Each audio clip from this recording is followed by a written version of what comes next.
What I've got for you here is one design, this one, done in 3 different ways. It's a fairly straightforward design in that it's mainly done with a line, but I've treated it as a line, then I've textured the background so that the carving, the line design stands out, and here I've carved into the actual design itself, leaving the background untouched. So one simple drawing, 3 ways of treating it.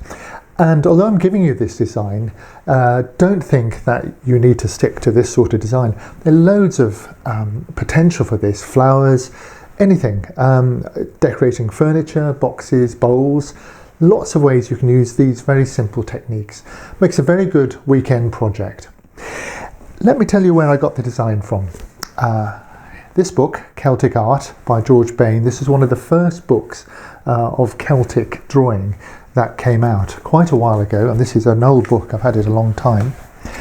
And in here you'll see some animals that the Celts or the Celtic type designers were putting into, in this case, like the Book of Kells. So these are really old designs, and this one here, which is a little bull, I've done that elsewhere in this book, the Woodcarving Course and Reference Manual, and I put some details in the download, but I did the same sort of thing here if you want to have a written version of it, and that bull appears here. So there's the bull, and I've treated it in these 3 different ways. So it's a great little project. I think it works very well, and it's surprisingly effective for the effort you put into it. Hope you enjoy them, and hope to see some of these up in the gallery. The wood that I'm going to use for this carving is called gelatong. This is a rubber tree that comes from the Southeast Asia. It's not very common, but if you can get it, it's a great wood for carving because it's very bland, very easy to carve, and it's often used by pattern makers. If you can't get gelatong, and I will put a few notes in the download about this, if you can't get gelatong, then a basswood or lime wood or some sort of plain wood is what you want, because this carving is all about lines, so we don't want lots of figuring going across it and camouflaging them. You might find a breadboard, something like that. It's very light, or a chopping board. It's very light carving, so even if the wood is quite hard, such as we have for breadboards, you know, that will work very well. Try and fill the piece of wood with your drawing, so don't make it too mean, too small, and you can certainly enlarge the drawing from the download to fit. So this is about the size of wood. It's about 1 inch, 3/4 of an inch, 20-25 mil thick, and the way I'm going to hold it is on this router mat.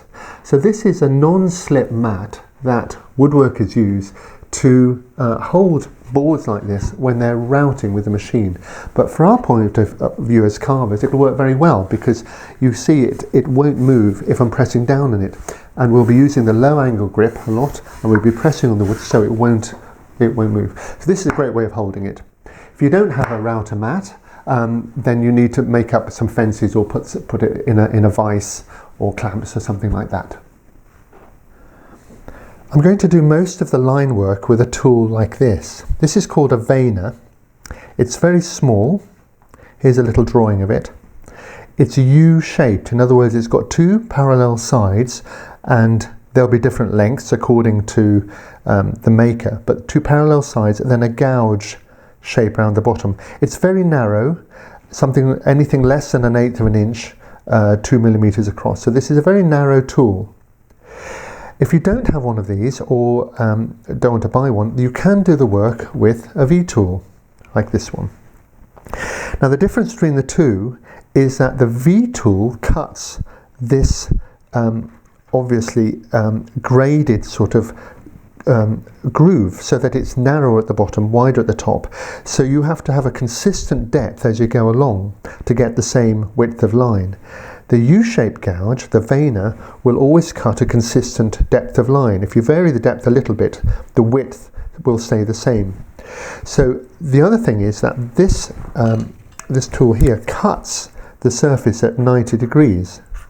So that's always a nice sharp shadow, whereas this one, you get more of a 60 degrees, so it's a little bit of a softer edge. So this one, for drawing lines, the veiner, this little tool, is a wonderful tool to have. Another tool that I'm going to use is this skew chisel, and I'm also going to use 1/4 inch 6mm tools here, like this. A deep gouge, this is a number 9, a middle gouge, such as this is number 6, and a flat gouge, number 3. And we'll use these for various at various points in the carving. Very useful tools to have. So we need to get our drawing onto the wood. You can do this freehand, you can just draw straight onto the wood.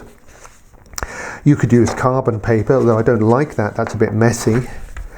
You can press with a ballpoint or a hard pencil into the paper on your drawing, and you'll leave an impression on the wood here that you can work with.